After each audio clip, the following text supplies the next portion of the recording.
Three, two, one. King, how you doing, brother? Hey, Great to see you. Thanks for being here. great, man. Absolute pleasure. Thank you so much for coming on. How's your day doing so far? I'm doing great, man. I'm having a good day, enjoying myself. I hope you're well too. This is gonna be a real treat. I'm really, really excited for today. I've been looking forward to it since you asked. So, Well, having a good time. this is all I've been talking about all week with my wife. So yeah, I've been super excited. Absolutely, yeah, over the moon with it. So, just an intro for yourself for those people who don't know you. Intro as like what you do within the DBD community, what your status is, and what you bring to the table. Of course, for those that don't know me, my name is King. I am a Fog Whisperer for Dead by Daylight, a YouTube partner with over 100,000 subscribers, Twitch partner, and there's some other few things sprinkled in here and there, but that's the majority of it.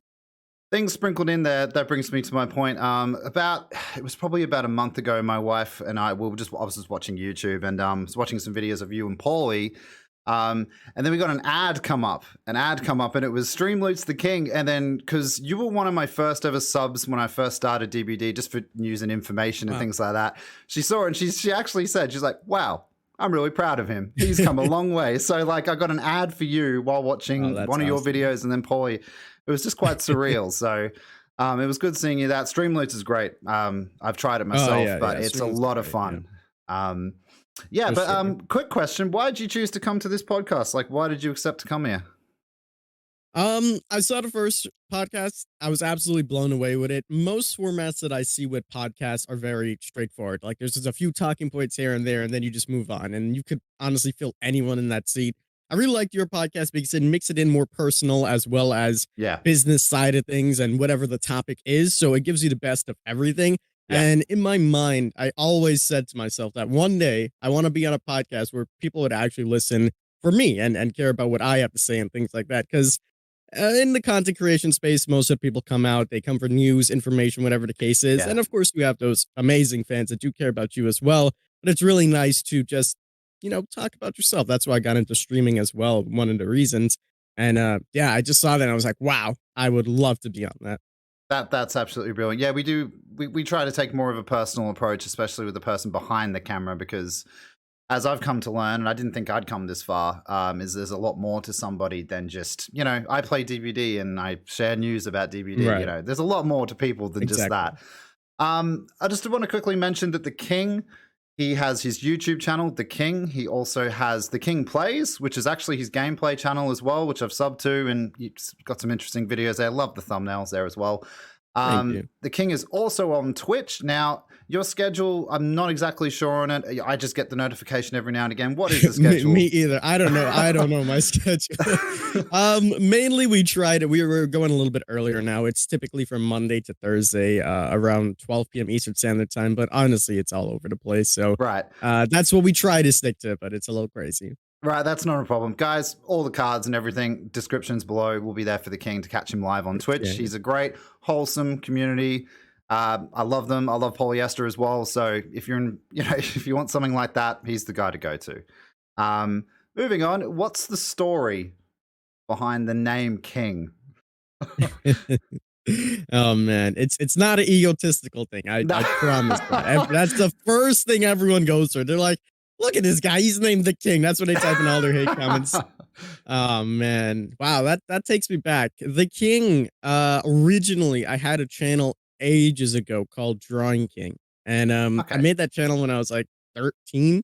Originally just posting drawing videos. So obviously, as a 13-year-old, I didn't put much thought into the name. It started off as our friends coming together, trying to see who would get the most views on YouTube. And we were like 12, 13 in school. That's pretty cool. And they would do like these music videos for Green Day with lyrics on them back in the day. So they would literally get millions of views. And I would just be like, God damn it. And I'm just here making my shitty drawings. And like, damn, these guys are killing it. And I don't know. I fell in love with it so much, just the whole YouTube aspect of things and bettering myself in editing and learning more things, that I was like, all right, we need to start moving away from this Drawing King stuff. And that did take a while for me to move on. I stuck with that channel for quite a long time, probably about 3 years. I evolved into Call of Duty setting of things. I Yeah, love Call of Duty. me too, man. Played it Yeah. for so long. Yeah, and then we changed over to Minecraft, and we started working with some other people. And then I was like, you know what? I really don't like what this has become. I'm not too happy with it. Let me make a second channel, and that was called King Plays, and eventually that changed to just straight up The King, and it just looked a lot cleaner. Yeah. But people started to get the impression that I'm trying to say that I'm the king, and I'm like, no, Yeah. no, no. That's why my intros are kings and queens. Welcome. Yeah. It's not just about me. It's Yeah. about everyone. And then it didn't help because on Twitch, my name was the King DBD, not thinking of it because the king wasn't available. And everyone's like, oh, so you think you're the king of Dead by Daylight? I'm like, no. It was terrible, but it's just a nice clean name is all, and it evolved from such a long time. That's mainly the reason why it's there. To be fair, my wife compares it to True Talent, and she doesn't think yours is egotistical at all. I was no gimmicks required, which is just too much of a mouthful. It just went on for ages, didn't really find success. MrGimms, lot shorter, more concise. Makes sense why you went to the king. I can totally appreciate that. I want to talk about, because for myself, I don't always look for the best esports, greatest players of all time to watch. I like a sense of community, and there's someone's talking to me personally.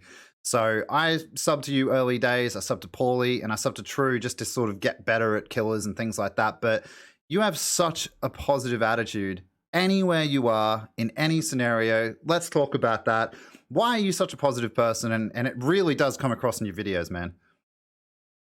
Oh, I appreciate that. I to be honest, it's honestly this thing that clicked with me when I was a lot younger. When I went to college earlier on, I was always this kind of like mean spirited person almost. You wouldn't even believe it. Really? I wouldn't really talk to anybody. I wouldn't say anything. I would just be on my way, straight face, mean mugging everybody. And I don't know. My mom used to always tell me that you need to give out that energy that you want to receive, you know? And whenever you manifest things, for example, if you have that positive mindset, it's always going to happen. So if you're like, all right, I'm going to wake up today, I'm going to do all the things I need to do, I'm going to get today done, even if it's a completely shitty day, having that positive mindset really can help you and push you towards doing that. And that kind of just stuck with me. And over the years, it started to build into my character itself. So keeping your expectations pretty low, remaining positive about things really does help your mood up a lot of the times. And it's honestly great, especially as you mentioned in a setting like DBD, you know, where so many people might be aggravated with DBD or burnt out at DBD, and everyone's always like, "King, how are you still into this? How are you still doing it?" And I'm like, I'm just enjoying myself, man. As crazy as that may sound for a game like Dead by Daylight, I'm just not thinking about it. I'm just having fun doing what I do, and it's one of the reasons why I last so long while playing the game. So that's all thanks to my mom, I suppose, and it just built into my character. Yeah, no, that's cute. And that's awesome, because I certainly think that positive attitude plays well for you for DVD. DVD, yeah, it's not the best game. We get that. It has its problems. But if you can take things apart and try to see the positives in things, it definitely will help people. This is for everyone else listening too. You can't just be on the downward spiral with it all the time. I just wanted to get a little bit personal with you as well. Just ask about your personal life, behind the curtain sort of thing. Family, partner, what's the king like to do in his spare time? Yeah, good question. Yeah, so currently I still live with my parents. I moved out when I was 16 when I went to college. And I stayed upstate for 4 years by myself. I decided to come back because it was really secluded there. And I think I was like way, way, way younger. And a lot of things, so to speak, I didn't get to experience. Right. And then being pushed out. So I was like, you know what? I need to spend some more time. Nowadays I'm looking to move off on my own again. I'm just looking for the right place to get. The housing market is crazy right now. Yeah. But yeah, I do have a partner in Canada. Absolutely fantastic, absolutely amazing. Spend a lot of time with her pretty much every day. Been my rock through a lot of things. That's awesome, man. Besides that, on a day to day, it's mainly just making YouTube videos, making content. If I'm not making content YouTube videos, I'm either watching something that's informative. I don't really watch DVD content unless like I'm in the mindset of like working or something like that. Then I would put something in the background, listen, maybe a stream, a couple of your streams as well. I love exploring new types of content and seeing what everyone has to offer to the table. when I'm not in the DVD mindset, I'm always watching something informative or a podcast. I love just getting more knowledge, soaking more things in, and understanding more things. And I typically do that when I'm just getting things done. I sometimes cleaning. It's very therapeutic. Gambling, as I say, is something I also do in my off time, and um, from time to time, I just play regular games, just other games that are enjoyable and hang out with my friends. And that's about Mm, it. But mainly, my day is just all planning out what I'm going to do tomorrow, yeah. what are the videos going to be, and trying to be as prepared as possible. Yeah, that's awesome. I'm a massive podcast guy. Spotify, for everyone who doesn't have it, give it a try. Joe Rogan, For sure. science, all sorts. Yeah, I'm always watching Oh, podcasts, try yeah. to expand knowledge, trying to get better, Yep. learning new Yep. tools, especially in content creation. Yeah. Oh, yeah. Um, can you talk to me? Like, I just want to touch on it, but can you talk to me about being a fog whisperer, the advantages, maybe disadvantages? I mean, there seems to be a cloud over a lot of fans. They sometimes get information misconstrued, and I just want to make this clear. Like, for me personally, I think it's a badge of honor. I think it's something, if you can have that, I think that's, oh, well, you represent that company in that game. Can you tell Right. us about it? How is it being a fog whisperer? No, it's exactly how you put it. It is a badge of honor. Being a fog whisperer is something that I tried working into for such a long time. It's Yeah. kind of like that top for Yeah. me for DBT, and I Yeah. know people don't really see it the same way some other folks, and that's fine. Everyone's entitled to their own opinion about whatever they want to perceive. Yeah. There's definitely a lot of advantages of being a fog whisperer. Obviously, you get a bunch of credibility. Yeah. You are one of the faces for Dead by Daylight. You're one of the pillars, as they like to put it. You get to work with amazing content creators. You get to have a fantastic team to work with on the development side. Get to know these people on more of a personal level rather than, hey, these are just the devs. There's Yeah. a bunch of opportunities that they bring about. Like the other day, we did to the Into the Fog broadcast with some Yeah. fantastic people where our communities could Yeah. play for subscribers. These are fantastic things that come along with the Fog Whisper status. And of course, like every good thing, there are bad things as well. The main ones are just the misconceptions that a lot of people have when seeing that little badge countless times, probably on every single video. I would get someone typing in the comments, basically derailing anything I have to say because they're like, he has the badge in the top right, so Yeah. therefore he's a shill. He's a simp. Yeah. It doesn't matter what his opinion is. And I tried many times to explain it to these people, like, listen, this isn't what that's about. If you really like paid attention, Yeah. just because I, as me, or maybe Polly or someone else in the community has a positive outlook on things, as we mentioned before, it doesn't mean that we're a shill for Dead by Daylight. Yeah. I had a positive attitude before I was a fog whisperer. And even after, when, DBD one day could be done, the same way. I'm going to carry on being the same thing. And I even see comments like saying he's so positive. He must be getting paid so much. Yeah. And I'm like, I Oh. wish, I wish. Yeah. Oh Yeah. man. I see those. Yeah. Yeah. But yeah, those are mainly the disadvantages of being a fog whisperer. It's just the misconceptions that a lot of people have. And as much as we try to make it clear, I think a lot of the new fog whisperers coming in now are struggling with that right now because you Yeah. get a lot of heat sometimes for it. But as someone that's been a little bit more grandfathered in, I I just see it so much that I'm just like, it doesn't matter anymore. I know what I stand for, what this means, and what this Yeah. means to me. So your opinion doesn't concern me. I'd like to think as well that it's a minority. I mean, I think the smart fans know exactly what it stands for, what it means. Right? I mean, you Yeah. know what I Yeah. mean? It's going Exactly. to be that odd person that's going to look for a fight, but that's going to happen everywhere. Um, Of course. Moving along, you've been pretty close to some people, important people in the community before. I Yep. mean, you're friends with Polyester. That's a big thing. I'm friends with Polyester, which is amazing. I think he's an amazing dude. And many more, Wonderful. including the DVD game director Matthewcote. Now, I watched that when it first came out, the interview, and it Hmm. was incredible, and it was good to get an insight on there. But Thank what was it like talking to these people? I mean, I'm not gonna lie, I'm a bit nervous talking to you right now. you. But you've spoken to, hands-on, face-to-face with Matthewcote, which is incredible. Right. How Oh do you man. get prepared for those things? Were you scared, nervous? Were you anything like that? Yeah, oh man. I always talk about that trip to Comic-Con as like one of the turning points in my career. Yeah.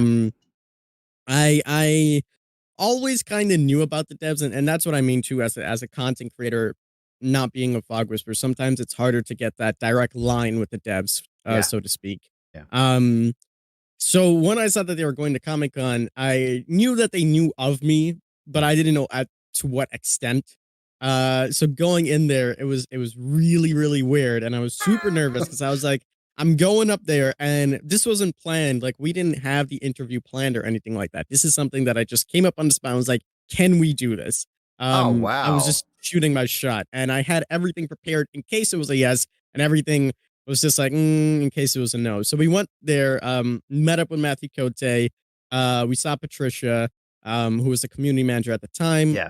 I believe she's no longer Nah. as of recently.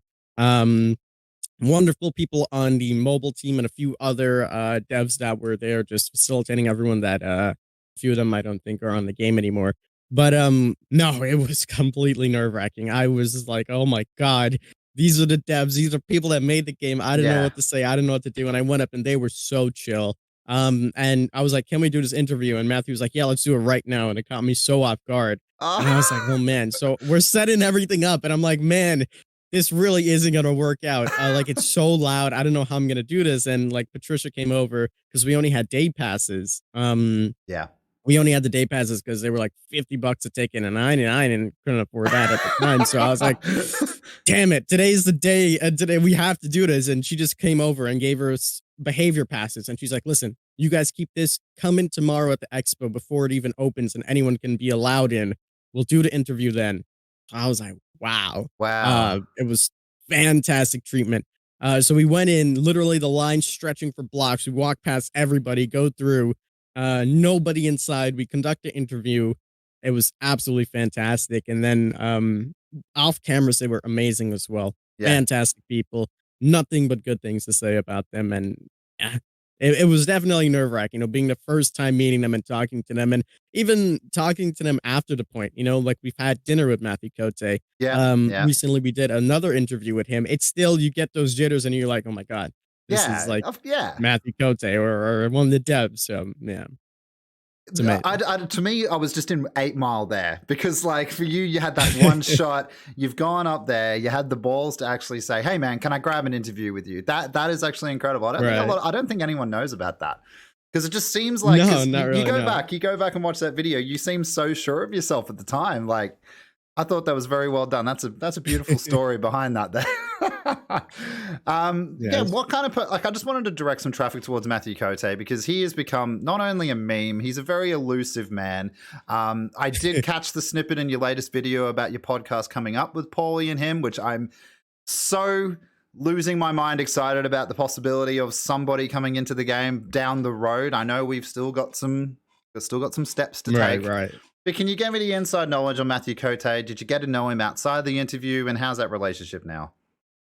Yeah, no, the relationship with Matthewcote is definitely amazing. Ever since Comic Con, as I mentioned, I re-met most of the devs at PAX East, and I got a lot more connected with them on more of a personal level. They had a little bit more of a party style of things, so you really get to talk and to get to learn about these people and what they do. I made some fantastic friends on the dev team as well.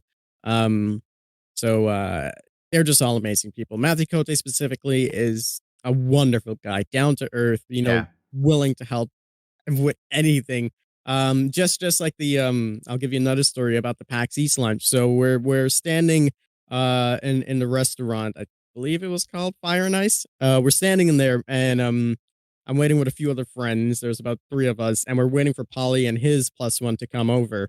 So we're all just sitting, chilling out, and I knew that Matthewcote was there before all the devs because he had some PR to do and some press. And I was like, he's probably sit up in his hotel doing nothing.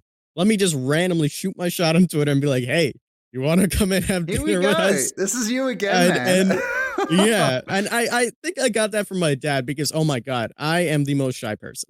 Always have been, and yeah, and I always will continue to be. I've definitely grown out the shell a lot more. Now that I've matured a lot more. But back in the days, man, I was so shy. Like I would have to go in the line and rehearse my order in my head before I would tell the cashier what I want. My dad always told me, like, there's so much things that you can do if you just open your mouth and speak. I remember he, like, literally went up to this coffee guy and he's, like, starting to chatting with the guy. And he's like, "Hey, can I have the coffee for free?" And the guy's like, "Yeah, sure, take it." I'm like, "Wow." So ever since then, I've always like, "Listen, you miss all the shots you don't take. Let me shoot my shots." So going back to everything, I digress. I'm talking to my friends. I'm like, "What if I just asked Matthewcote to come?" They're like, "Oh, like, that'd be cool." So I message him and he's like, "Oh man, I just had dinner, but if you send me the address, maybe I'll grab some dessert for you." So I didn't tell Polly about this at Yeah. all. So we're all sitting down, we're eating, and I'm like, "Polly, it's that guy over there, that tall guy over there."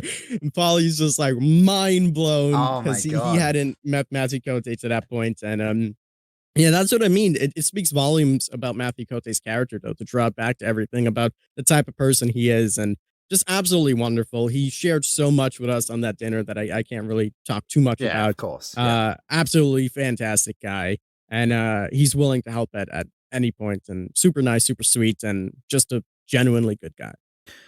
No matter what the community says or doesn't say about him, the only thing I ever say and finish off the conversation with is he's a fan of horror. And that's something I Yeah. think people really need to understand. Just Yep. a fan. And anytime a fan's in charge, usually those businesses I find do quite well. Mhm. He's just like us. He's just like us. Yeah, You know what I exactly. mean? Literally. Um, all right, moving on. Did you get to know any other members of the behavior team very closely, or was it just Matthew Cote that you've mainly continued this relationship with? Yeah, I've gotten to know a few. Obviously Patricia has been Yeah, absolutely yeah. fantastic as well. She gave her the behavior passes. Super wonderful person. Marie on the PR team, another amazing person. We talk a lot about liquor. She's absolutely amazing. Um, yeah, she loves whiskey too. So I'm like, great. Nice. Um, Yeah. Absolutely wonderful. McLean, obviously no longer on the dev team, but great Yeah. guy, really funny in person as well. Yeah. Gabrielle, the list goes on and on and on of So fantastic people. yeah, if you become Fog Whisperer, it seems you do develop these relationships with a lot of the devs. And that's kind of awesome. Yeah, Um, yeah, for sure. this one's important, and I wanted to make sure that this was definitely here. Is what brought you to give DVD a try? And you ever think you'd be where you are now in terms of DVD content Huh. creation? Not at all. Not at all. I don't think a lot of content creators think that they would ever get to the point where they're at. And if you have that mindset going into content creation, you're in the wrong business. Yeah. Um, I got into DBD. DBD is actually a game that was gifted to me. Right. I never bought it myself. Yep. Back in the days, in the Call of Duty days, we were big fanboys of the Vanos crew a long time Right. ago. What's that? They You'll would have play to a lot of explain that Call to of me. Duty. So Vanos is this gaming channel. They Right. have about, I think, 20 million subscribers now, and they would have like maybe 7 people in there. They had people like Wildcat and H2O Right. Delirious, people like that. And they would all get together and play games. And we absolutely loved watching their content from the Call of Duty days. One day, I believe they did a sponsored video for Dead by Daylight, and they kind of explained what everything is about. My friends, being the absolute fanboys they are, were like, "Oh my god, this game looks amazing. We got to play it." So I wasn't too keen on it. I just moved to PC at the time as well. Yeah. I was just like playing custom zombie maps in World at War. I was like, I don't know, guys. So we get into it, we jump into it, and I'm running around chasing my friends and smacking them down. I'm like, wow, this is actually pretty good. And I have this one buddy of mine that I've known for about maybe 14 years now. His name is Mark, and he's like the main guy that I hang out with. And he really got into it, and we always have this competitive thing going with us. So I'm like, okay, well, I'll get into it. And then we started going back and forth. And then I was like, wait a minute, I can make like videos about this because so many of my friends don't know about it. And I made Yeah. my first video on a second channel, which was called Space Axiom, which eventually got changed to The King, All right. Yeah. which was my second channel. I love space videos. So that was the original name. But I tossed it on there. And on the Drawing King channel, I kept it as just Call of Duty and kept up with the COD. But I noticed that my first video got 300,000 views in like a week, and I was like, "Wow, Wow. that's crazy." So I was like, "All right, let me put another one out." I did a Michael Myers tutorial when he just came out. Now we got like 50,000 views. I'm like, "Wow, Yeah. maybe Dead by Daylight is something that I should switch gears into." So I started to just do live streams, do videos on that, and that's how I got into it. But yeah, that's originally how I got into DBD. It was all a gift because our friends were fanboys, and that's how it just stuck around. Did you grow up on horror at all? Were you a fan already? Believe it or not, more of the paranormal things, yes, but I've never Yeah. seen any of the slasher things to this day, and people look at me like, "What?" Like, Yeah. only maybe a few months ago, I saw the first Saw movies. I still haven't seen no Yeah. Pinheads, never seen Chucky's, I've seen one Halloween, the original, and I was forced to do that, like, Nah, last that's the month. best one anyway. So, yeah, it was really good. Um, so yeah, not the slasher films at Yeah. all. I'm heavy into the paranormal thing, all the ghost type of things. Love Yeah. it, absolutely love it. Yeah. So as a kid, I used to watch all those things, but never the slasher ones. I found them too cheesy. I think it was They're more in very like a campy, time mate. era thing. Yeah. Yeah. Yeah. Yeah. Yeah. So I think it's a time era thing, and I was just more into like The Exorcist and things like that. So Yeah. Fair enough, mate. Um, Ever think of other career paths? Like, obviously, you've delved into content creation, hugely successful. What was on the table for King apart from content creation if you hadn't gone that path? And yeah, or have you always wanted to be a content creator? Is that the answer? right. Content creation was always a back burner thing. I do Yeah. content creation because I love content creation. It was never like a Hell yeah. business idea. When I went to PAX East, Maria actually asked me, she was like, "What made this your career?" And I was like, "Career?" And that's when like my mind started to turn. I was like, "Huh." And that's when that was like the stepping stone for this being like my full-time career. Yep. Um, but originally, when I graduated from high school, I was a little bit confused on what I wanted to do because I graduated a year early. So I didn't really get that extra year to figure out what I wanted to do. I eventually went down the business path of things. And I was like, I that's the only thing that I can correlate all my skills to because back in high school, I was really, really good student. Yep. I don't know how it works overseas, but in in the US, we have the SATs, and I believe Yeah. the highest you can get on the SATs is a 2400.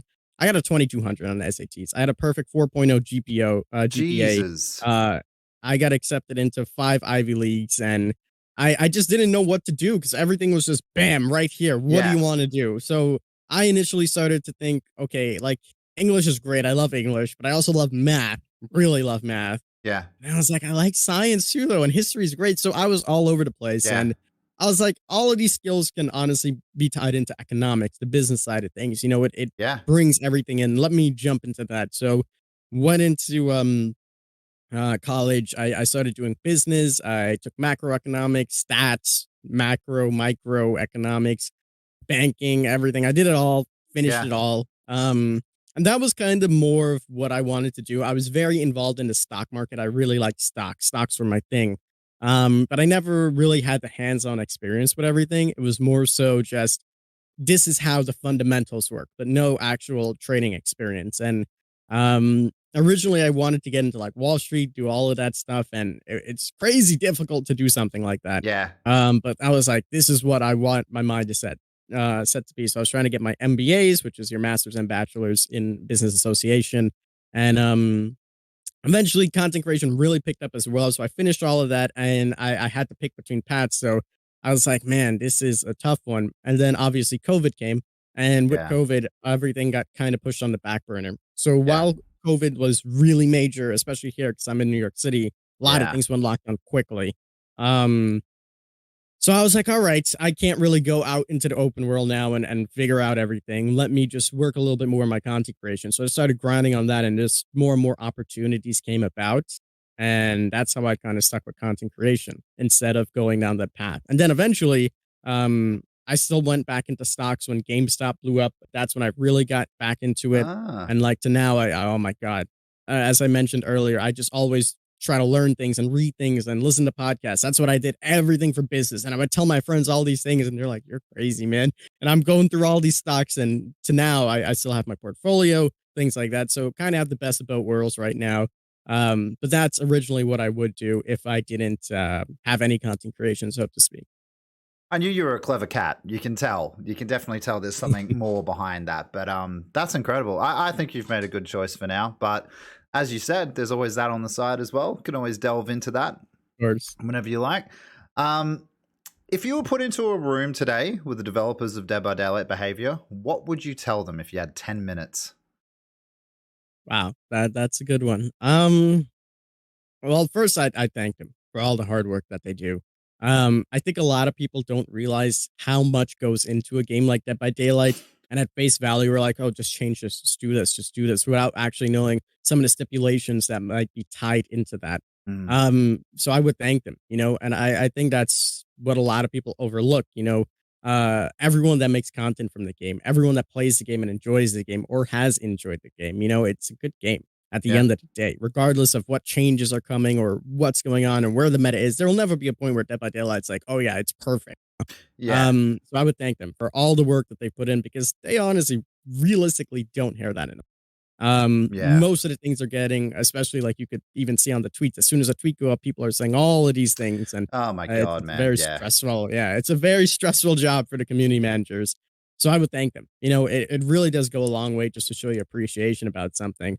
And then the fan in me is gonna start picking their brain a little bit. I'm gonna be like, all right, so when are we getting this? When's the start game collapse coming? When's the grind reduction coming? What's going on? Where's your mindset at? What are the Yeah. cool things that you want to bring on into the game that maybe you can't necessarily do now? And Yeah. see how much information I can pull out of them.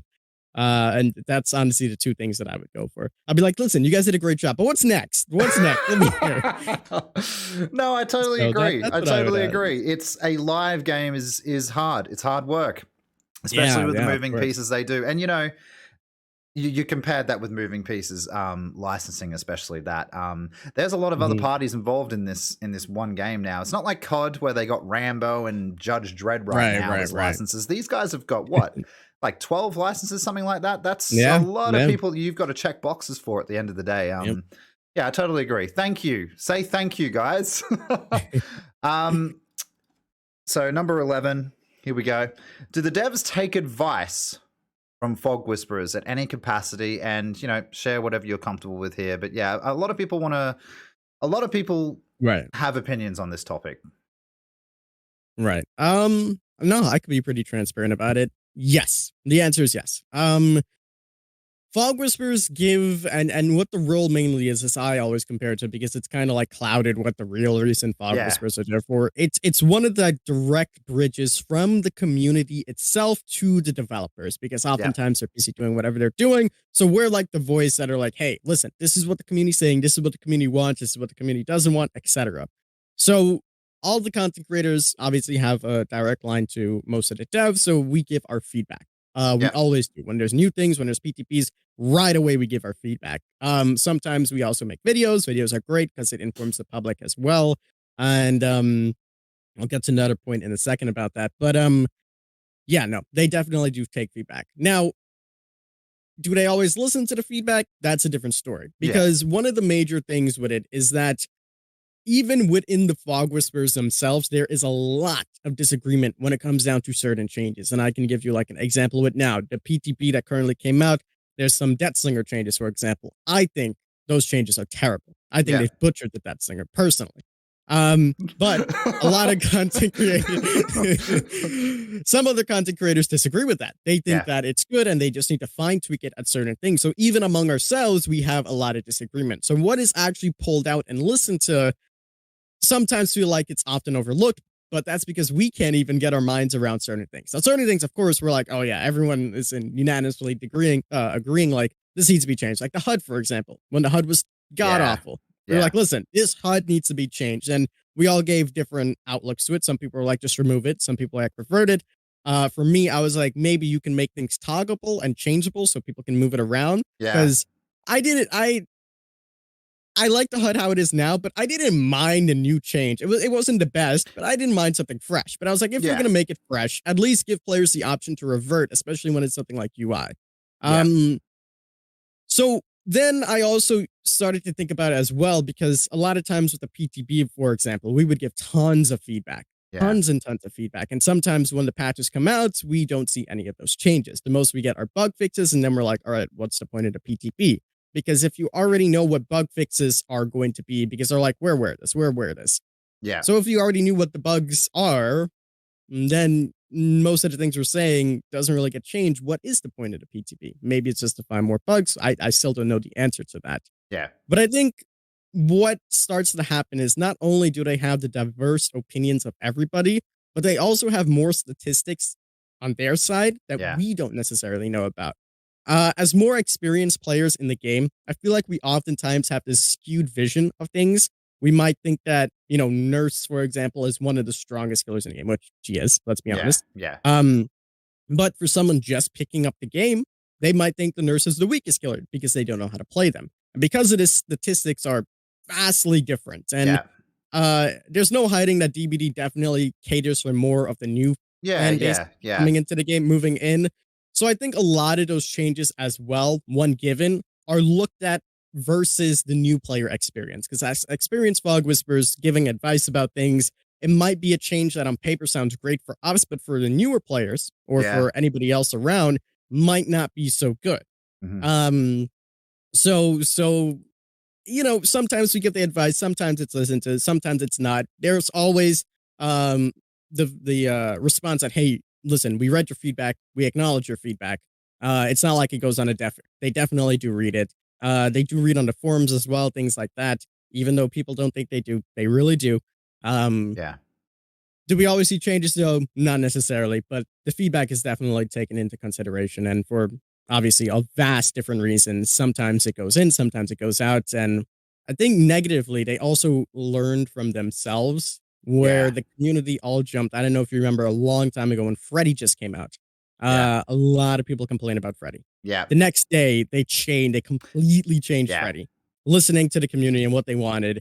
And it was a shit show. It was yeah. absolutely terrible. And I think they learned from that themselves, and they started to adjust around that. So yeah. You mentioned just the skill ceiling that they're balancing things around the newer players. I remember, like, you're right. I do get a skewed vision as well. But I remember when the Nurse just came out and I played her. I played one match and I actually said she's trash. I just went, I can't. What is this? Like, what is this? I Yep, don't get yep. it. And then looking at the PTB recently as well with the new iridescent add-on change for 3 blinks. Who's that Yep. perfect for? Mhm. Dangerous in our hands.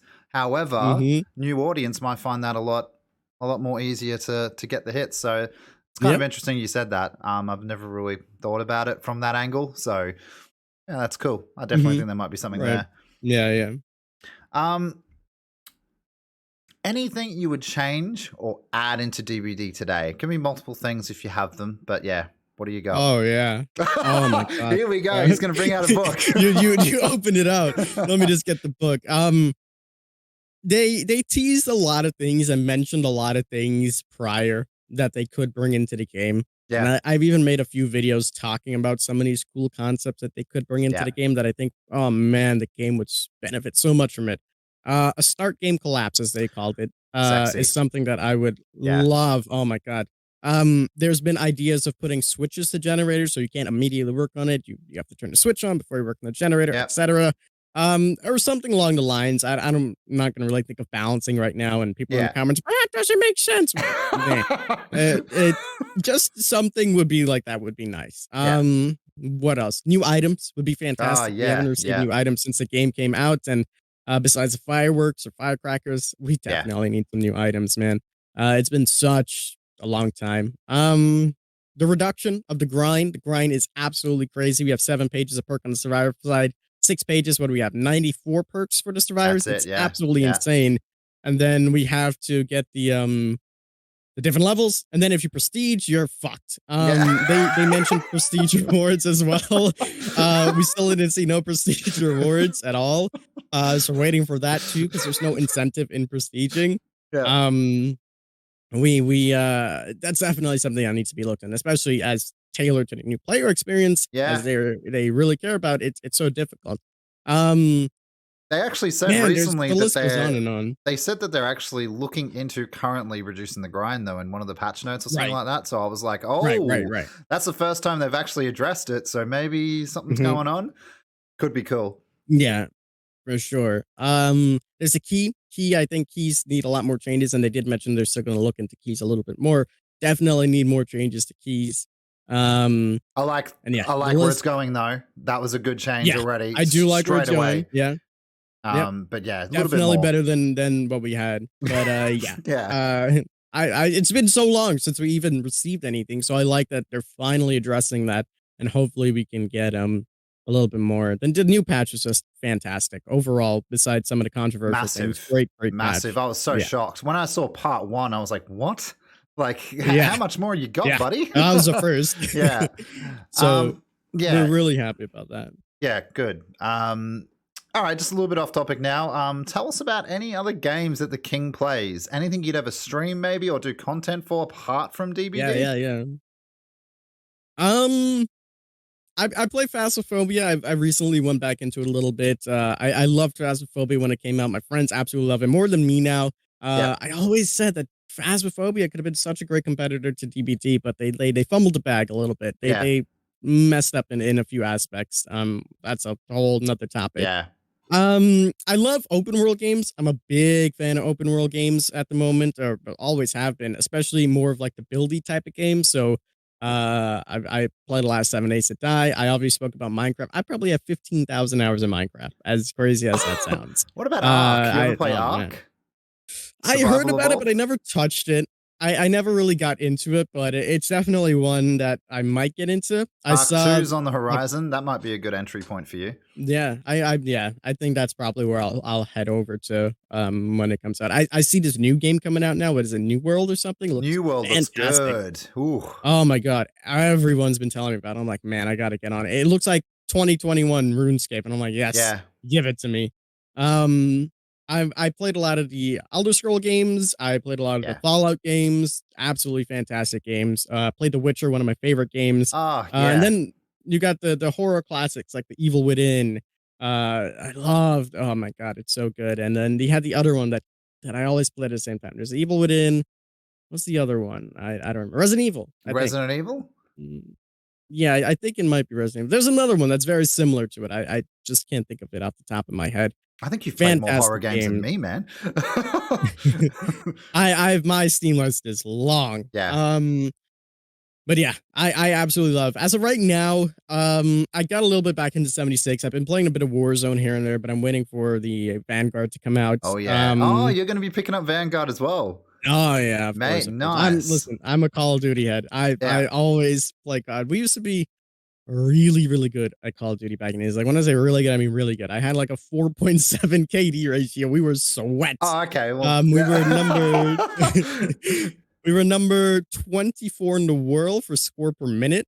In team deathmatch, we were sweats, absolute sweats. And then we kind of simmered down. We simmered down throughout the years with all the DBD gameplay. So Yeah. yeah, What- no, those are the games that I play. Out of all those games, would there be anything you'd be willing to stream apart from DVD? I honestly feel like when the new Elder Scrolls come out, I definitely want to be streaming that. It just looks so good. Oh, man. And Yeah. I've been so satisfied with everything that they putting out. I was so tempted even to buy a PS5 to play the new Dark Demon Souls. Yeah. Oh man, I really wanted to play Yeah. that, but For me as well yeah. with Spider-Man 2. I was looking at that Yeah. going, ah, damn it, bloody PlayStation. Yep. But yeah, Literally. that's something that I'd be into. But yeah. Hobbies and interests outside of gaming. I'd like to touch on that a little bit. I know you mentioned a couple of things before, but is there anything you do like on a day to day that's like apart from DBD? Yeah. Let's see. As I mentioned, I love gambling. Yeah. I'm into horse racing mainly. Sometimes I go to the casino, hit the slots, hit blackjack. Love gambling. Yeah. Really good gambling. What else do I really do? I love to paint. I paint a lot of landscape type of paintings, very similar to the Bob Ross style of paintings. It's been really fun. I can see Really a enjoy gif of doing that. Just having you with Bob Ross. This is Bob Ross out run, yeah. But yeah, I started painting when I was really young, like maybe 2 or 3. My dad used to always teach me how to paint, and still into that. You can even see one of the paintings in the back over there. Fishing, love fishing. Me too. Absolutely love Nice. fishing. It's so relaxing and Yeah. therapeutic. I could go to the beach every day and fish. Driving as well. I love just driving. Sometimes I drop the top of my car and just cruise, just relax, have a good time. So yeah, driving. Besides that, realistically, nothing else. I mean, there are a few things here and there that I'm like, yeah, that does define me a little bit. Obviously, stock market and trading and Yeah. doing things like that. But besides that, mainly that's about it. There's other things that I might do once in a while. Like I build, well, not this computer obviously, but Yeah. I build my other computers. So that's been a lot of fun learning and how to do that. And yeah, that's about it realistically. Yeah, you sound like a pretty chill guy in real life, to be honest. The one thing I'll say about Yeah, you I'm is laid back. you're very artistic. One thing everyone always says about you is beautiful thumbnails. You come up with some of the Thank you. craziest looking thumbnails. It's just everything, the way it blends together, and you can tell that you've obviously got a background in that. But yeah, just the thumbnails in general are really they just pop. I'm jealous as hell of them, by the way. But yeah, Thank you. that's pretty cool. So you also, another passion I would definitely say of yours is editing videos as well, because for some Yeah. reason you edit at the speed of sound as well. Like you are so quick. Like I'll be like Oh rendering a man, video everyone beginning says that. to, and then ping, he's already got it out, and I'm just like, oh, I'll watch that in the background. Yeah, Yeah, how do you get yeah. things out so quickly, man? What's the go with Oh that? man, I could go on for days about just content creation in general. I so I have these moods in me. Hmm. Sometimes I'm really like, all right, let's get all of this stuff done. Let's go. And sometimes I'm like, listen, let's pull the chair back. Let's relax. We ain't doing nothing today. And I just get so lazy. That could happen Yeah, for weeks. So I started to find ways that I can make my work much more efficient yeah, and work smarter than harder. that's good, man. So That's good. throughout content creation for maybe what, like 7 years now, I've learned a little tricks or two about Mhm. how I can edit, how I can format videos, the right tags to use, the right thumbnails to use, the right quotations to use, etc., etc. And I just made it so easy for myself now that I can make a video like this. One of the reasons why I edit so quickly, and people don't know this, and they're probably going to think it's crazy. I don't listen to sound when I edit. I can tell by where the audio waves look, what to cut and what to cut out, and just drag it quickly. And there's rarely any mistakes. It's really odd. It's really peculiar, What? but the way I record my videos is so set up. So let's say I'm talking and I Mhm, were to make a mistake.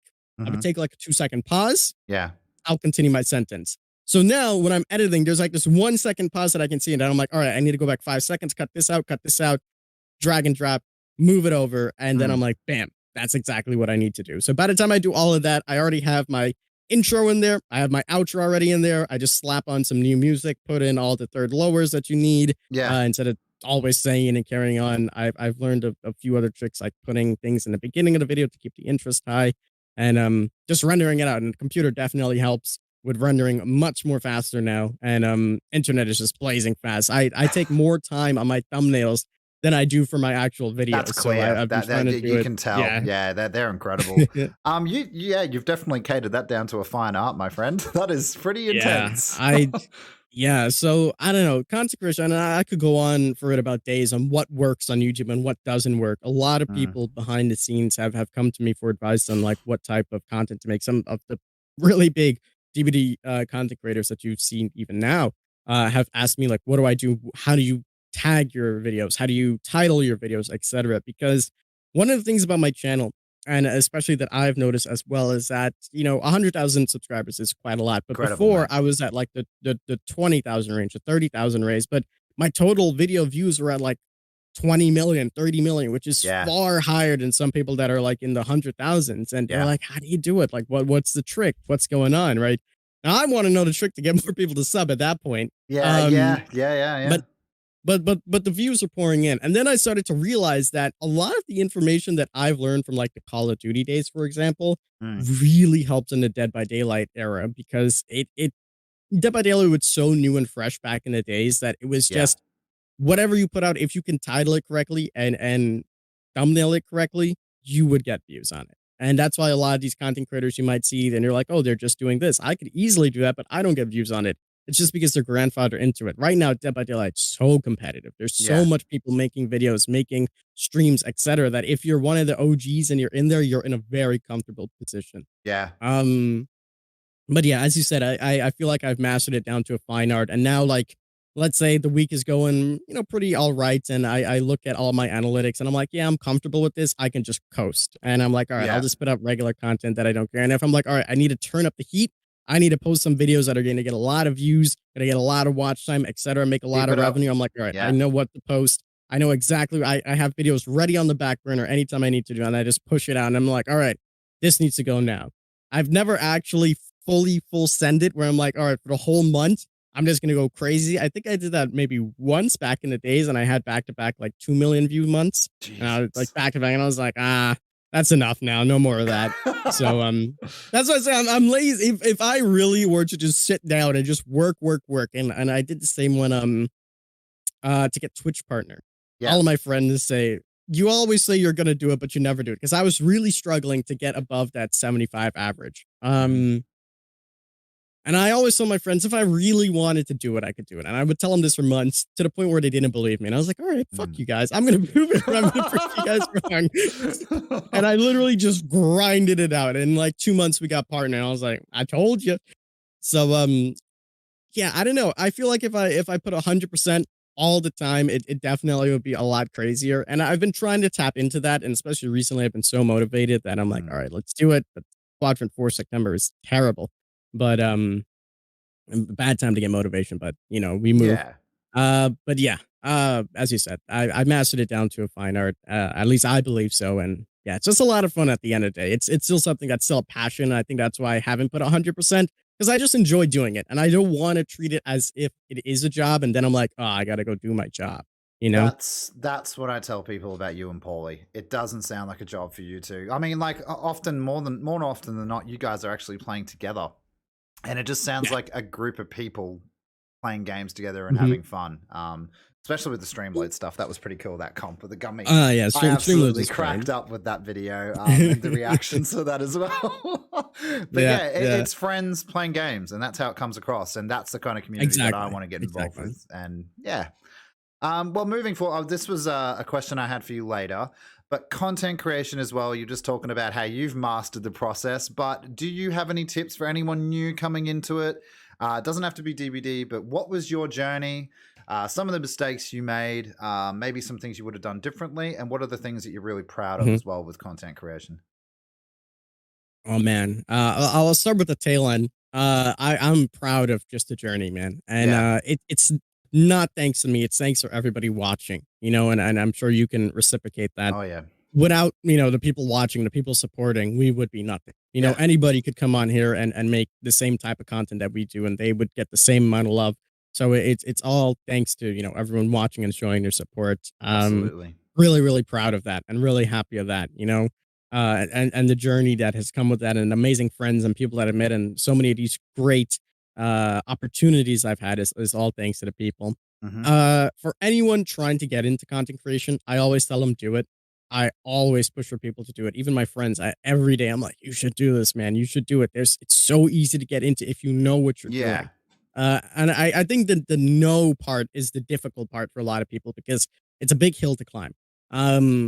There's a lot of things, especially with Twitch and with YouTube, that you can get into to really amplify your numbers, to get some more eyes on you, to really separate you from the rest. It's definitely a different field now, a different playing field now. Oh yeah. It's really competitive. Obviously we got these TikTokers, we got YouTube Shorts, Instagram Reels. There's so much things going on, so it's definitely a little bit more difficult. But any advice that I give to people, if you're coming in, you need to know what you're up against. It's not going to be easy whatsoever. You really need to have that burning passion in you. Yeah. If you are not passionate for content creation and you're just like, I want to make some quick cash, this is not the place because it's such a slow burn and you'll get disappointed so quickly. So you got to be ready for that. Guys, slow. Yeah. It's a long, slow burn. But if you are passionate and you want to put the work in, then go for it. Always utilize your time correctly. You don't want to overspend on certain categories. If you're streaming, for example, and you're only getting maybe 2, 3, 4 viewers, don't stream for 7 hours a day. Stream for 3, 4 hours a day. Then use the other time. Learn how to edit. Make your streams into highlighted, edited videos. Use the best part of those videos as TikTok. Use them as shorts. Use your right tags. Use your right hashtags, etc. Get the eyes on you. Make yourself stand out. If you have to use some other people's names, Do like, hey, I played with MrGimms today. Yeah. Make that Yeah. into a video. Those are the type of content that people will get more eyes on you. Then maybe someone like you would see it. Yeah. That's kind of how I met up with Polly. I saw one of his videos and I was like, wow, Polly makes some great content. Let me Mm. go and try to network with this guy. Let me talk to this guy. And I saw that we were doing very similar content. And eventually we did a jointly video where him and I played together. And that video did absolutely amazing. So network with people, do things like that. Don't clickbait them. No, that's not what No, I'm saying no, here. yeah, You, yeah, you don't want to yeah. do that. Do it Um, the proper way. the proper way. Yeah. Um, and yeah, just utilize your time correctly. And slowly but surely, you will start to see you will get some more increases in numbers. And then you need to really figure out what are your negatives and what are your positives. What do you struggle with and what do you need to work on and improve? Because everyone's different. I can't give like solid advice for like, Yeah, oh yeah, yeah, just do exactly. this, and here's the formula. If you're seeing that maybe your YouTube videos are doing great, but your Twitch isn't doing so great, maybe you need to shift gears a little. Same with TikTok. Shorts definitely utilize those things. So Yeah, it's a no brainer. yeah. It will really make you go from zero to hero.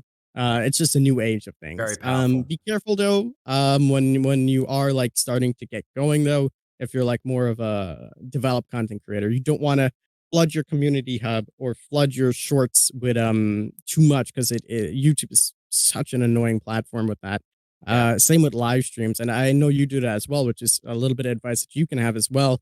I recently made Polly, and I've been trying for years to get him to switch over to full-time Twitch because the way YouTube operates is that they only push out 3 notifications per time. If you start doing a lot of live streams, your videos do not get pushed out to the public at all. It does not go into recommended whatsoever unless it's really, really good. Like let's I didn't say, know that. uh, yeah. So let's say a new DLC comes out Hmm. and you decide to make a video on it. Hmm. And you're like, bam, here's the video. But you've been streaming for the past 10 times.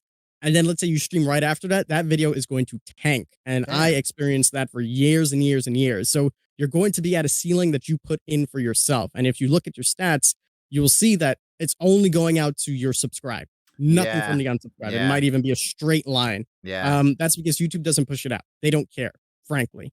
Um, they care about your streams a little bit more. They push you onto the YouTube gaming side of things, but yeah, even then, it's so difficult to stream on YouTube. I see so much Twitchers coming over to YouTube thinking it's a great idea, and if you have the following, it is.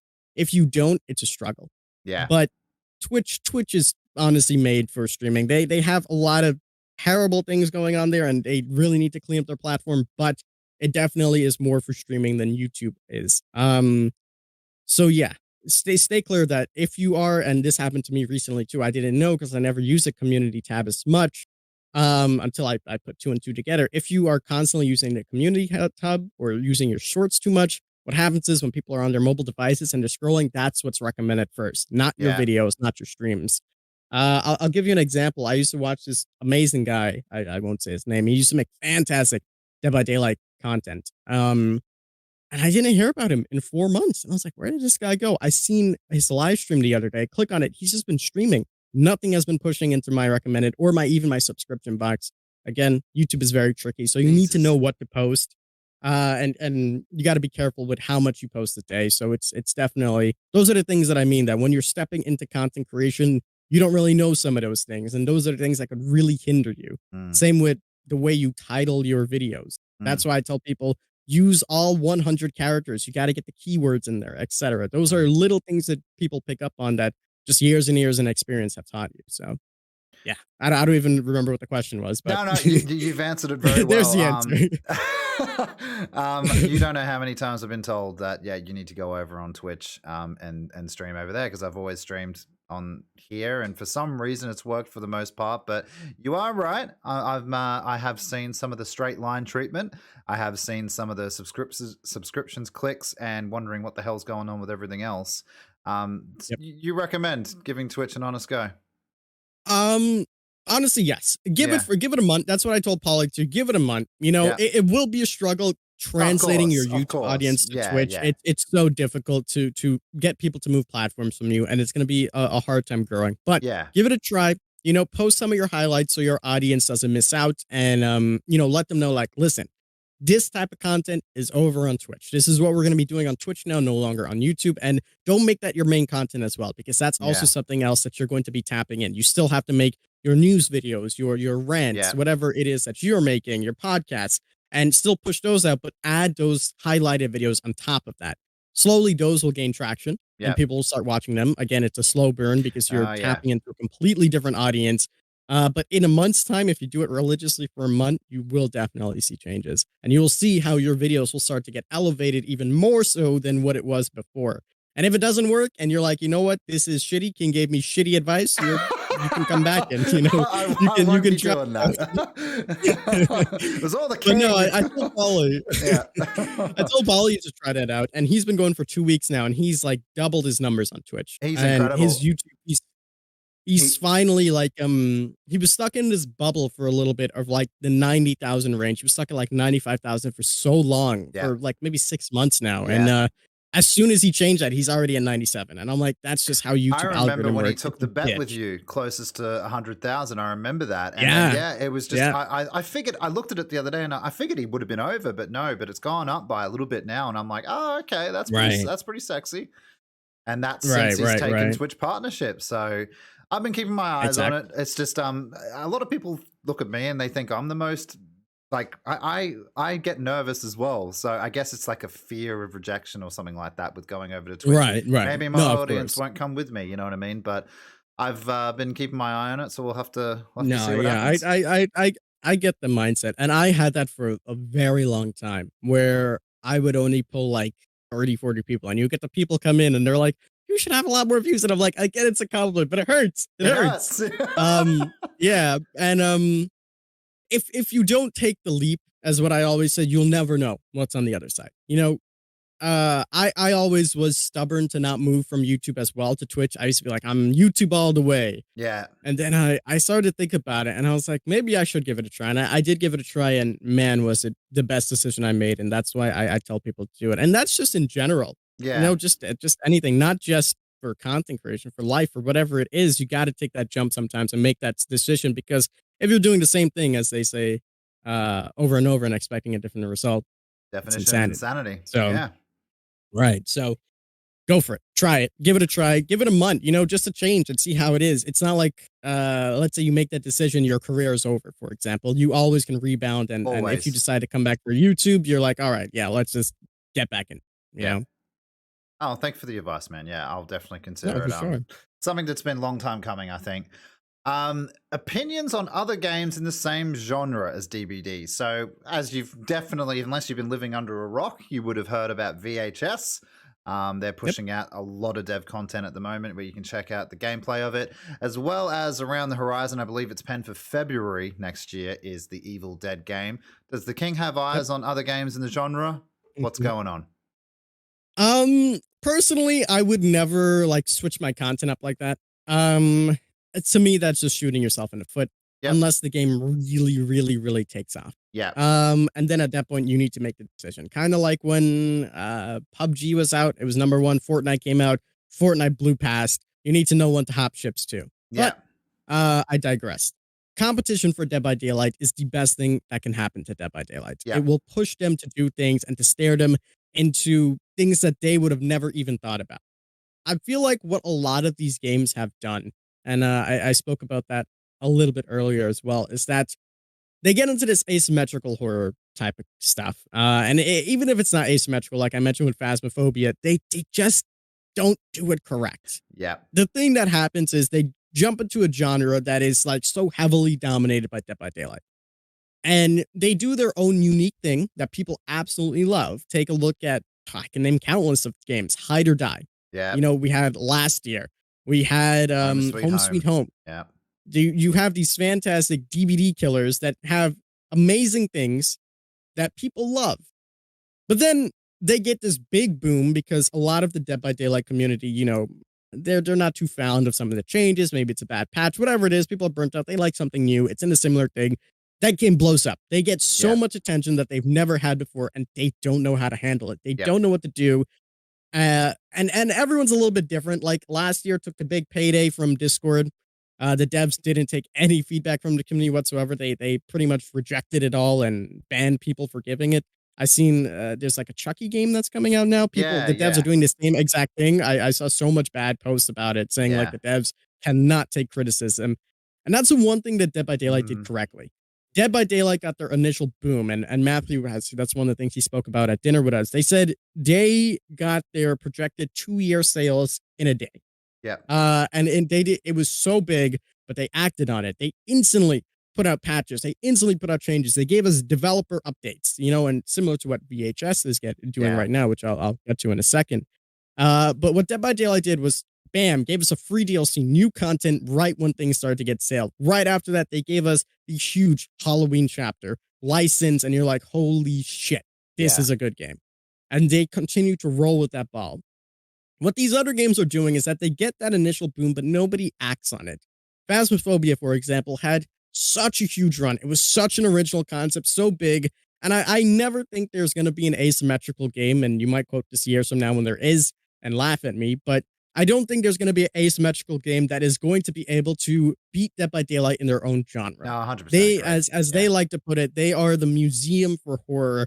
And to yeah, get those licensings in your own game, there's probably contractual obligations that says that those companies can't even do that. yeah, So you need to create an original concept, and that's why I thought Phasmophobia had the best run for it, because it wasn't asymmetrical. It was still the 4 players. They're doing a complete different mission. yeah, They're not playing against a person, but they're playing against a ghost AI. It was so original. It taps into the same audience. It would be great, but they fumbled the bag. They didn't put out patches. They didn't give us any DLCs. And the big thing that they did wrong was they didn't hire 2 teams. They yeah, didn't have a team that was specifically dedicated to bug fixes and changes, and a team created for new content. And yeah. only now we're getting that new content, which it's a little bit too late. Yeah, yeah, Um, you look at games like last year, for example. Last year did a fantastic job at creating their genre, yeah, and I think a big part of what people enjoy, but is also the downfall, is killing the killer.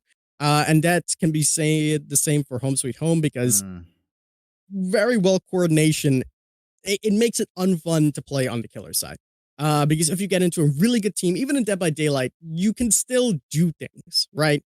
But you can't necessarily completely lose your game. You can yeah, still get your hooks, you can still get your hits, and maybe you get like a really bad game where you get flashlights, etc. But you're still probably going to get some hits in or some hooks in. You still can get some points. yeah, When it's a game like that, your game's just done. You get beat the fuck up, and you're like, oh man, what can I do? Um, and then what they then do is try to become Dead by Daylight. We've seen that with last year, where they took years and years, and then they give us a blood web. And I was like, what? Why would you do that years and years later? And yeah, I'm like, you're not going to be Dead by Daylight at their yeah, own game. Stick to what made you original. yeah, And then that's what leads to the downfall, because why would you waste your time on that when you could play Dead by Daylight? We've seen the same thing with Home Sweet Home. We didn't really get more content. The numbers started dropping. People really liked it for a time. You beat up the killer. People mate. left from that. Just want to cut in there. It was a horrible experience getting your ass handed to you by lightsabers Yep. from survivors. Yep. It just wasn't good. It was great Well, when you're that's what I facing mean. noobs, but then you come across Yep. this pro team. It's And over. that's what It's happens. over. So we there's always going to be more survivors in any of these games Oh and yeah, killers, because people yeah, want to play with their friends. So if you make it more incredibly difficult for the killer side of things, there's not going to be any killers playing. yeah, And you can even see that with Dead by Daylight now. The queue times are getting a little bit longer with MMR being so shitty. People are like, all right, let's just play Survivor, I guess. yeah, yeah, And that's what's happening. And the same can be said for vice versa, but it's more survivors than killers.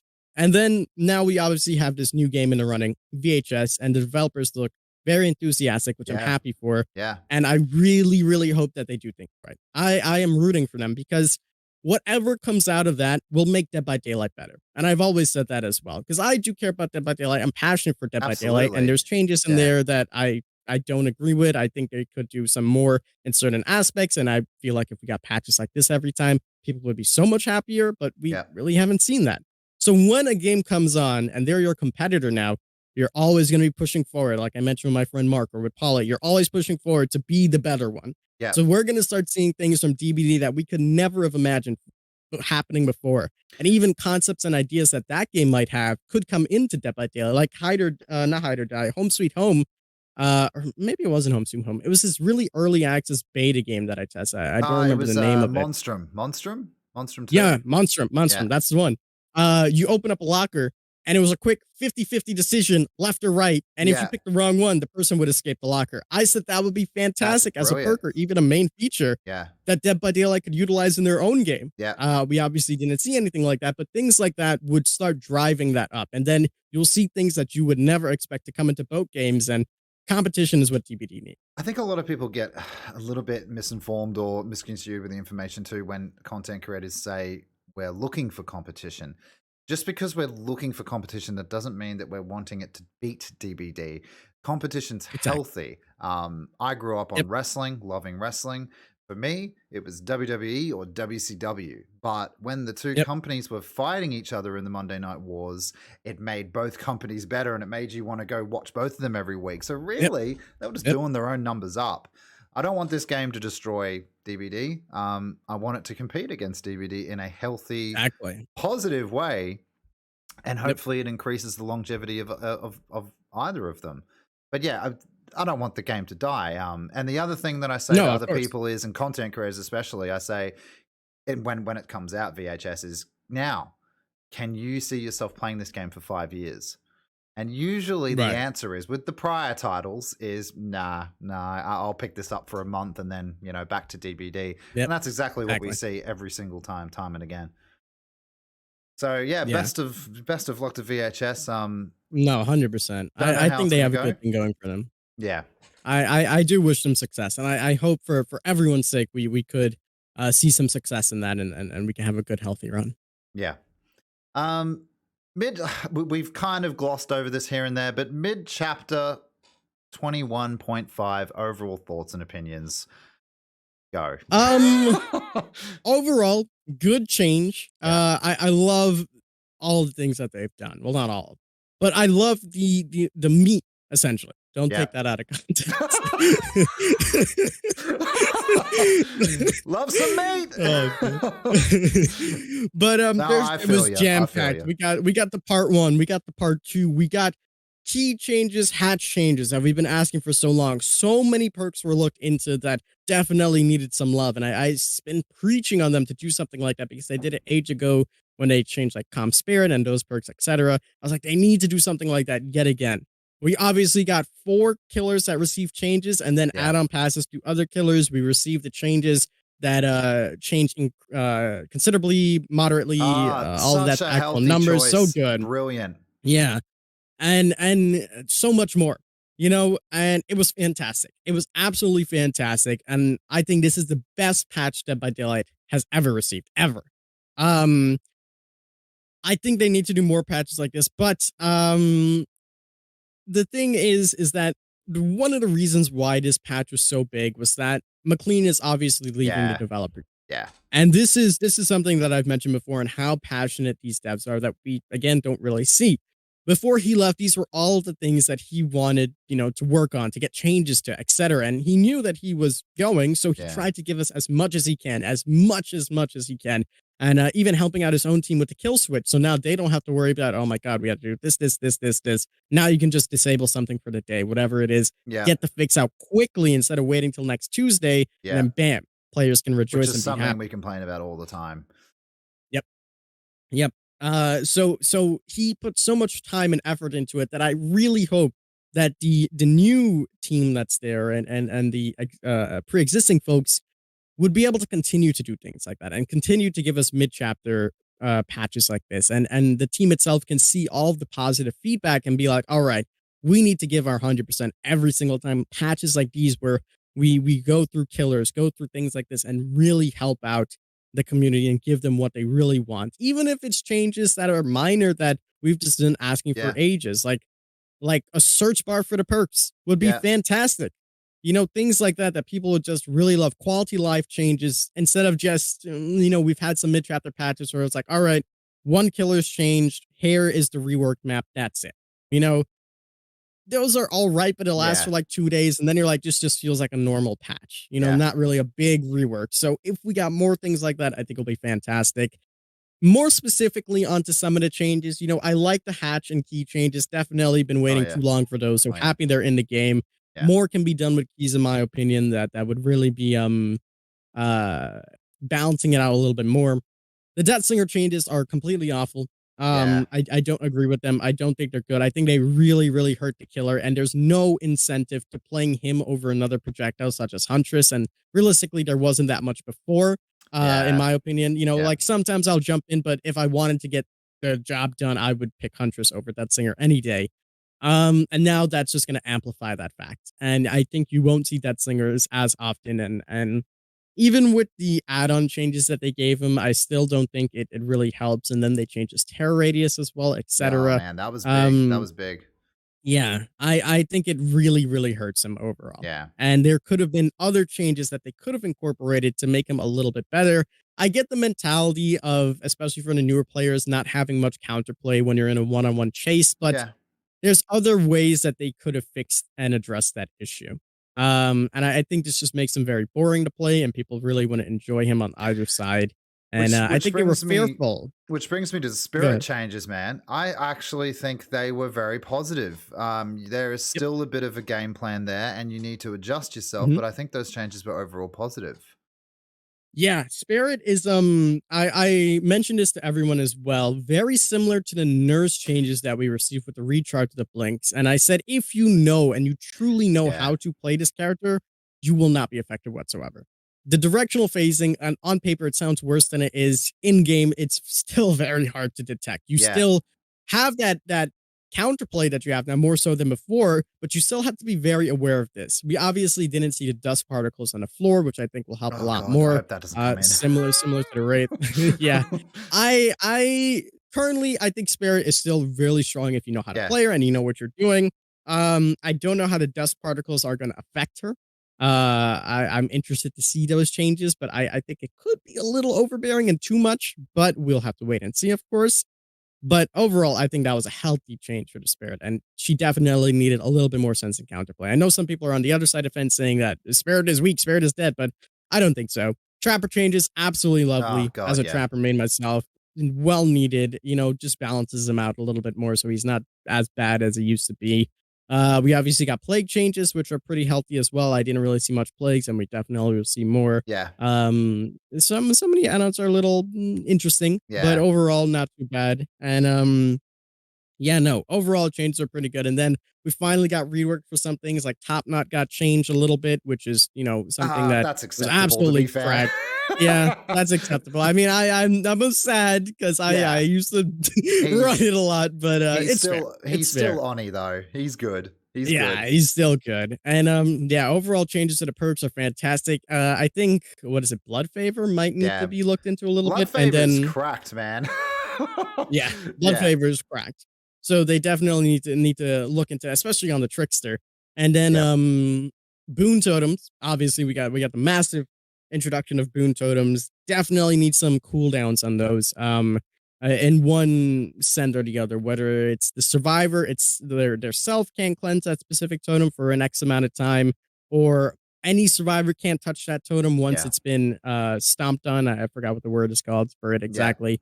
For a set amount of time, or if the killer just does it, that totem is completely inactive for the rest of the People match. need to calm down. I don't think that's coming into live. They're going to make changes. They're going to Yeah, do they're gonna make something. changes, and yeah, that's we mentioned earlier where there's no changes for PTB, but I think things like this would really be Yeah. looked into, especially since it's so new. Cooldowns will be coming, and what a lot of people need to realize as well is that this is the PTB, and these are the only three perks that everybody is running. So you're always going to see them when it comes into live. The amount of people that are going to level up that character, get that, and then put it on their main or main that Yeah. character is going to be so minuscule, and you're Yeah. not going to see it as often that you would be able to manage it and to do things a little bit differently. I think they've noticed that as well.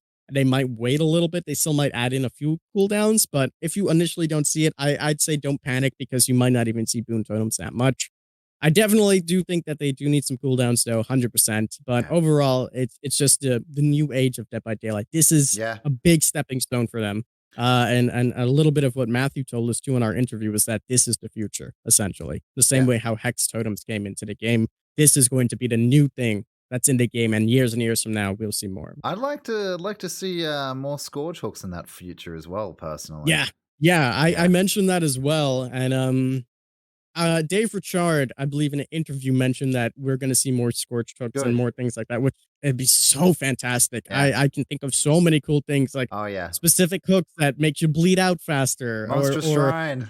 things like that. Yeah, literally. Yeah.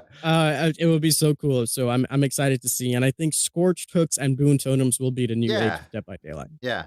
Yeah. I think that's 100%. cool. Um, so one of the things I think is the biggest issue for a lot of people, obviously you're a fog whisperer, it's different for you, but just I'm talking about the public in general. DVD dev Mhm. communication. When I started, I missed early access. I started DVD a month after Right. release on Steam, and holy crap, man, I was so happy. Like, you'd get dev streams all the time, and obviously game's massive now. I don't expect a dev stream every single week, but you know, they have Right. definitely been far removed. I mean, even on their latest Twitter post, you know, dev Q&A coming, about time, right? Even they're aware that it has been a while. Again, very busy company, totally understand, but I just think more dev streams, more communication to the audience as well. I'm not talking about Q&As, I'm talking about dev streams where it's just them sitting at a table talking to us, Yep. telling us some things, even if, you know, just about what they're working on, sort of the process. How would you feel about that? Do you think that'd be a good idea? Are you excited about the upcoming dev Q&A? Yeah. Um, Communication is definitely something that I think they need to work on a lot Yeah. more.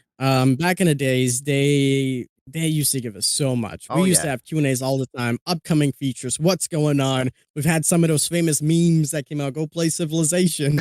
We had so much cool things that Yeah. have come out of Yeah. those Q&As. Great times. Yeah, and just the updates in general. Obviously now instead of that, we have these posts that are a little bit more you know, formal, Yep. that tell us the changes that are going to be coming out, which, is fine. It's great to see their faces as well, though. And I think they really moved on from that, sadly. I wish there was more communication.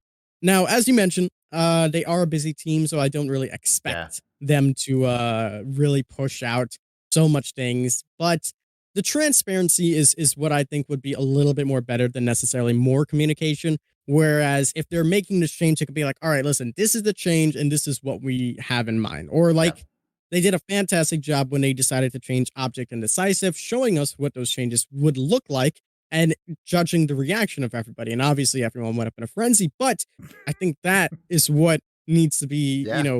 Yeah, it was brilliant. given to us a little bit more. Being like, listen, here are the key changes. Instead of saying we can't talk about it, this is coming out a later date. Be like, these are a few of the concepts that we have in mind. These are not final, et cetera, et cetera. Yeah. I think that would be fantastic. Just giving us a little bit more of an outline. I mean, for crying out loud, we didn't get a roadmap this year. We always get a roadmap, at least highlighting some of the big things that are coming that we can look forward to and being like, this is something that we could get. And we didn't even receive that. And I Yeah. was so disappointed in that. And then, we got things like these events where they communicated into saying, all right, these events will be a little bit better, and Yeah. then the fifth year came around and it was shit. It was Yeah. literally the same thing that we received before. And I Yeah. always said, and I put all my eggs in that basket that, listen, they told us it's going to be better. It's going to be better. If it's not better, come back to me and complain to me. And Yeah. it was the same exact thing. And I was so disappointed in it. And things like that. I just wish we had better overall communication on saying what's going on, even if they got busy. Let's say Yeah. something came and they were like, listen, we planned for this to happen, but it can't happen anymore because we're busy. Yeah. Something else came up that we need to change. I think a lot of people would be just happy with the Something else honesty and communication. exciting came up that we had to work on. If they just maybe Right. hyped it a little bit. Exactly. Yeah. Right.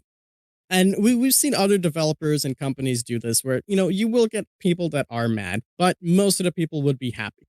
We've Yeah. seen like I believe when Cyberpunk, but before it actually came out, and other games, they said like, listen, things are gonna be delayed. This is what's gonna happen, but this is why, etc. I think if we had communication like that, Yeah. more transparency on some of the changes and upcoming things that they have in mind, it would be absolutely fantastic. Definitely wish we had some more communication on that. And as a fog whisperer, um we're kind of in the same boat. I don't really get much NDA Yeah. information. To be honest, I don't really get NDA information. The only things that are like NDA on my part, I can't speak for everybody, but it's just upcoming like events like how the Into the Fog broadcast was. Until Yeah. it's officially announced, we're not able to talk, but they do give you the heads up that they would want someone like you to be included.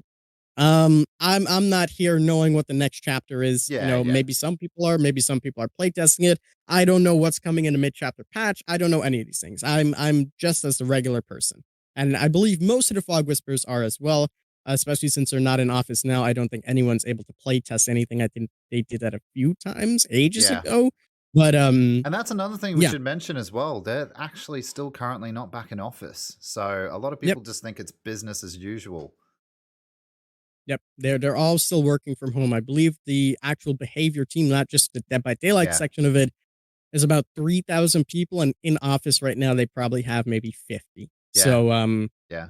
yeah, there's nobody's working there. There's even people on the team that I personally know that got hired during COVID and still haven't even visited studios. So Jesus, yeah. everything is working from home, and to think about what they've actually given us with the Silent Hill. Well, Silent Hill was it? Yeah, I think it was. Silent Hill, yeah, yeah.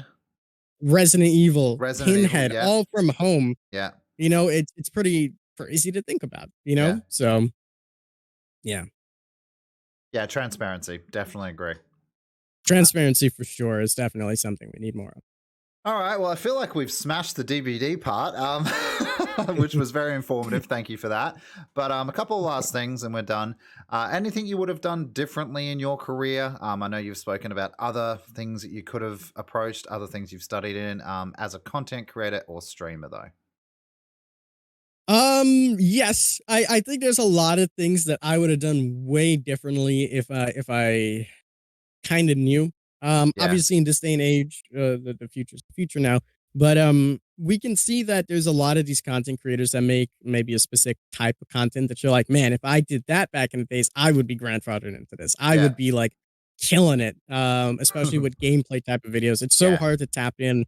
With news videos, and again, I have so much things that I could talk about this, but when it comes down to specifically news and informative videos, quite frankly, people don't care about you. And that's just the reality of it. They Yeah. care about the news, Yeah. which is fine, you know.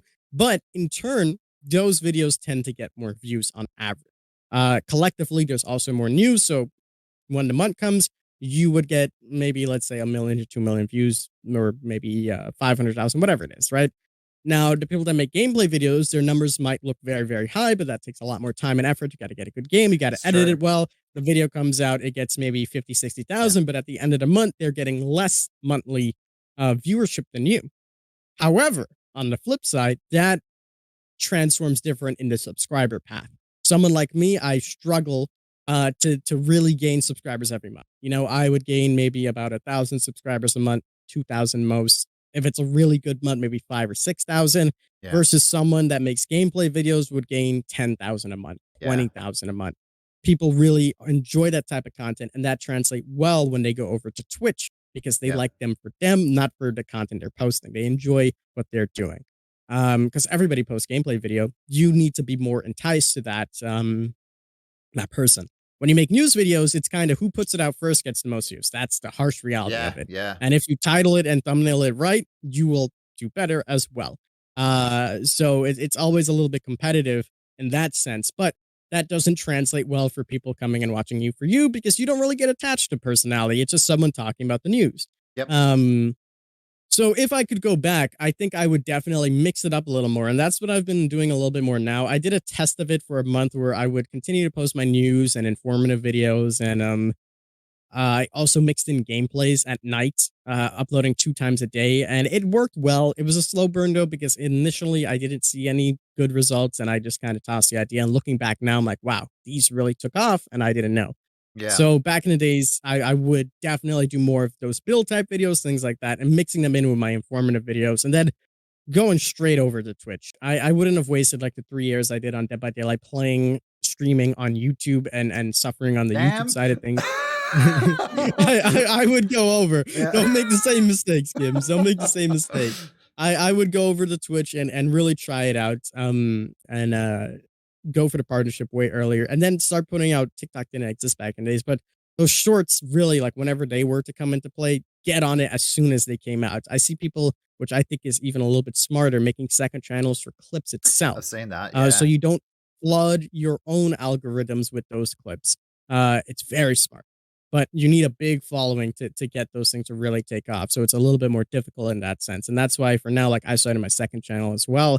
I'm going to be experimenting with a few ideas here and there and seeing how it really goes.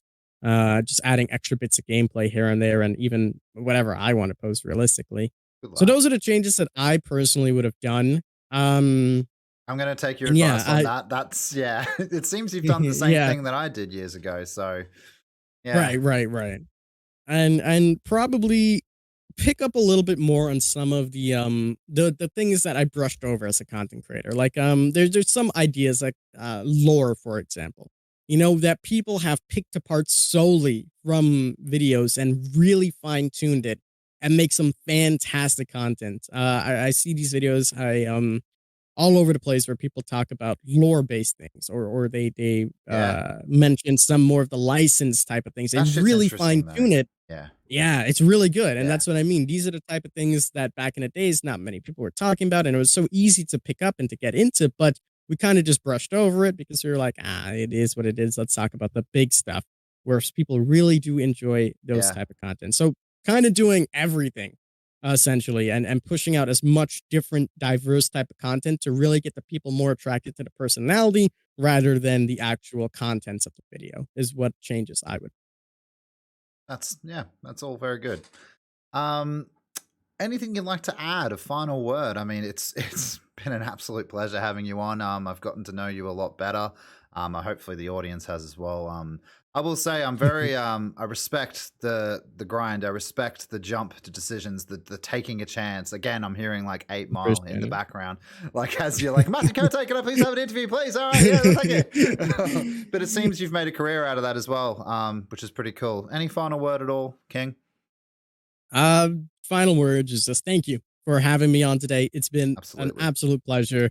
It's been so fun today. I always want to do a podcast like this, as I mentioned, so it's an honor, especially having someone like you here. You make fabulous content, and it kind of goes for everyone in the DBD community. Especially, it's kind of weird, and I think it is with like everything. It's kind of like Hollywood, for example, where there's content creators that all know each other, and we're not Yeah. necessarily really close friends, but you know when there's a good like up and coming content creator, like, yeah, keep an eye out on this guy. And then, Polly and I have been talking to you for a very long time and looking at your content and enjoying it. And you've been absolutely wonderful to have.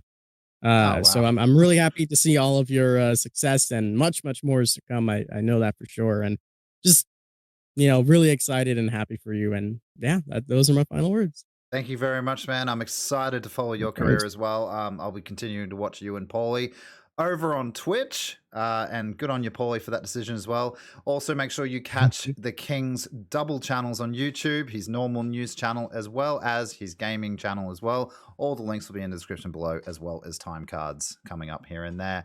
King, thanks again. This has been a long one. Of I've course, my really friend. Of course. appreciated it. It's been an honor, and I hope you have a great afternoon, my good sir. You too, my friend. Thank you very much, King. I'll see you down the road.